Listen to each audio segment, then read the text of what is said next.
कृष्णाचं नाव विठ्ठल कसं पडलं आणि मग पंढरपूरला विठुरायाची आणि रुक्मिणीची मूर्ती एकत्र का नाही? ह्या मागचीच ही एक पौराणिक कथा. कृष्ण निजला निवांत, आठवली त्याला राधा, राधेला केले जादूने जिवंत, जणू काय झाली त्याला प्रेमबाधा. समोरून आली रुक्मिणी, कृष्णासंग राधास पाहिली, डोळे झाले लाल लाल, म्हणे मी कृष्णा सोडून चालली.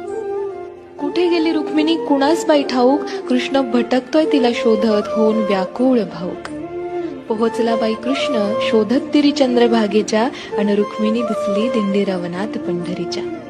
कृष्ण म्हणवितो रुक्मिणीस, पण ती रुसलेली फार, म्हणतो कसा, अगं रुक्मिणी कसा करू मी तुझ्या विना वैकुंठाचा संसार.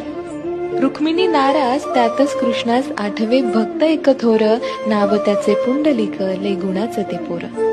पुंडलिकाच्या घरी आली कृष्णाची ग बाई स्वारी, पुंडलिक